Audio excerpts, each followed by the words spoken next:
sallallahu alaihi wasallam. Pertama kali mari kita bersyukur kepada Allah. Alhamdulillah rabbil alamin. Salawat beserta salam Allahumma shalli ala sayyidina Muhammad wa ala ali sayyidina Muhammad sallallahu alaihi wasallam. Kita hormati pengurus Masjid Raya Ganting, ibu kami, bapak-bapak rahimakumullah. Sehat-sehat saya ibu. Alhamdulillah, Bapak Bu, Alhamdulillah. Semoga Allah selalu memberikan kesehatan dan kelapangan hidup bagi kita.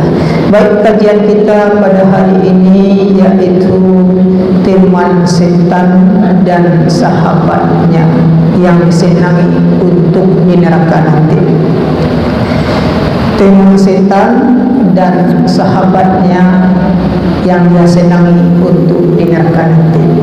Dasar kita adalah surat Al-A'raf ayat 16. Bismillahirrahmanirrahim. Qala fa bima aghwaytani la aqudanna lahum siratal mustaqim. Thumma la'atiyannahum min bayni aydihim wa min khalfihim wa 'an aymanihim wa 'an thamanihim wa la tajidu aktsarahum syakirin. Sadaqallahu alazim. Setan telah berjanji kepada Allah. Dia menjawab, qala fa bima aghwaytani la aqudanna lahum siratal mustaqim. Karena umat manusia Adam dan Hawa telah menghalangiku dari jalan yang lurus. Thumma la'atiyannahum min baini aydihim wa min khalfihim. Aku akan mendatangi mereka dari depan, wa min khalfihim, dan dari belakang, wa an aymanihim, dan dari kanan, wa an syama'ilihim, kanan dan kiri mereka. Wa la tajidu aktsaruhum syakirin. Kata Tuhan, kamu tidak akan bisa mendatangi hamba-hamba yang bersyukur kepada Allah Subhanahu wa taala. Ibu-ibu, bapak-bapak rahimakumullah, ini adalah janji setan, Bapak. Pada suatu hari waktu Rasulullah duduk berdiskusi bersama sahabat, terdengar suara ketukan pintu. Ketika terdengar, nampaklah orang yang sangat tua ketika itu, kepalanya botak, jenggotnya panjang sampai ke lantai, ibu bapak, membawa tongkat. Dia tidak baca salam, langsung masuk duduk saya ke dekat Rasulullah. Man anta, siapa engkau? Kata Rasulullah. Ana iblis, saya adalah iblis. Kenapa bentuk kamu seperti manusia? Karena kalau aku berbentuk seperti wajah aku yang sesungguhnya, maka sahabat-sahabat engkau ini akan terkejut melihat kedatanganku. Untuk apa engkau datang ke sini? Aku adalah diutus oleh Allah Subhanahu wa taala. Allah tidak menyuruh, tidak mengizinkan aku untuk datang ke hadapanmu ya Rasulullah. Jangankan mendekat saja, dari jarak jauh saja aku rasa tak sangit listrik aku dek cahaya engkau wahai Rasulullah. Jadi unsur iblis, unsur api itu ibu bapak akan hancur kalau kena cahaya Muhammad. Kenapa? Laulaka ya Muhammad ma khalaqtud dunya wa ma fiha.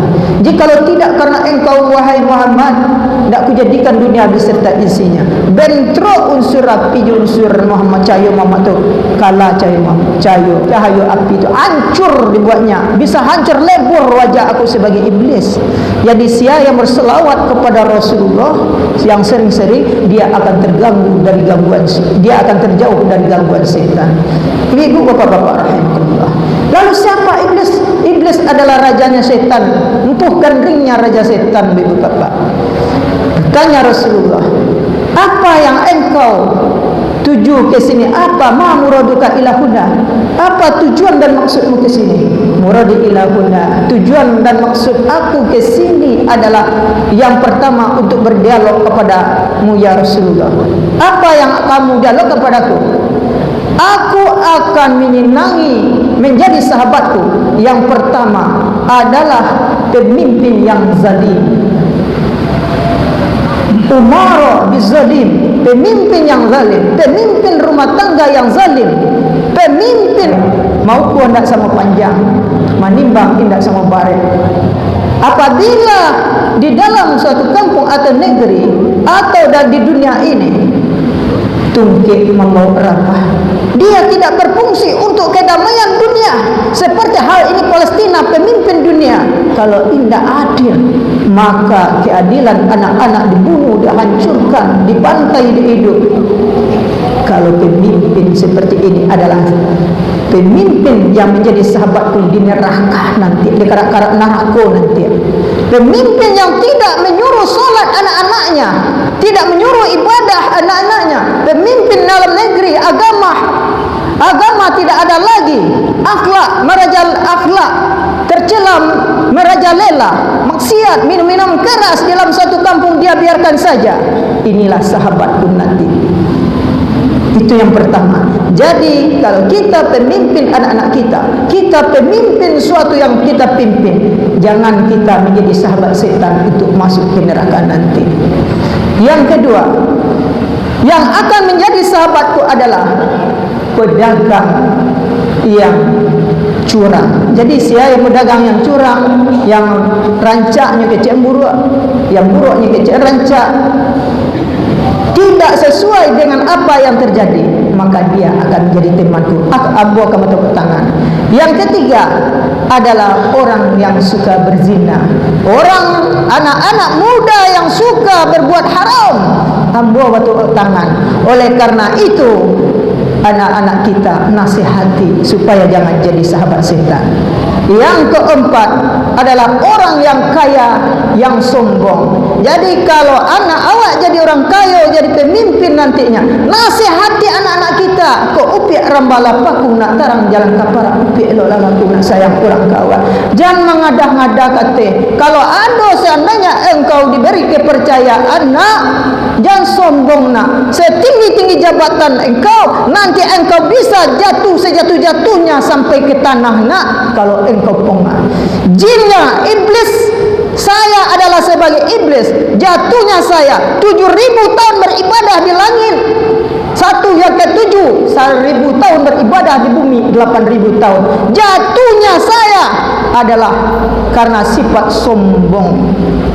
Innallaha la yuhibbu ala kulla muhtalin fahur. Dalam surat Luqman ayat 18, bahwa sesungguhnya Allah tidak mencintai sifat sombong dan takabur. Katon kaitukan nak awak. Kalau nampak orang di jalan, kalau awak menjabat menjadi orang kaya, bertegur sapalah nak. Yang meninggikan makom kita itu adalah kita. Kemudian apabila orang tua berbicara kepada kita, nak, lihat wajahnya dengan senyuman. Jangan ada orang mengamuk sepanjang muncung saya menduduh hasil. Kalau lewat di muka orang, tolong batarati nak. Insya Allah engkau akan selamat. Dan orang-orang kaya yang rendah hati itu menjadi musuh setan. Orang kaya yang sombong, dia akan menjadi sahabat setan. Karena sifat sombong bisa membuat orang rendah serendah-rendahnya, dari tinggi setinggi-tingginya bisa menjadi jatuh sejatuh-jatuhnya. Nah, inilah di antara sifat yang disenangi dan dicintai setan. Jadi sahabat kita di neraka, jadi sahabat setan di neraka nanti. Jauhi ini. Berapa sifat setan itu yang disenangi oleh setan? Berapa sifat yang paling menjadi disenangi oleh setan sehingga menjadi sahabatnya? Aduh, 10 Pak. Kalau awak nampak tadilah, orang kaya yang sombong itu senang setan. Orang dermawan, orang pedagang yang tidak jujur, senang setan. Anak muda, generasi tua, generasi senja, remaja senja yang suka berzina, yang suka berselingkuh, itu senang setan. Kemudian orang-orang orang kaya yang sombong dan takabur. Itu yang disenang setan. Nah, sifat ini mari kita jauhi supaya kita jangan menjadi teman setan. Untuk lebih lengkapnya kita saksikan episode selanjutnya. Burung murai, burung cendrawasih. Sekian dulu, terima kasih. Wabillahi taufiq wal hidayah. Wassalamualaikum warahmatullahi wabarakatuh.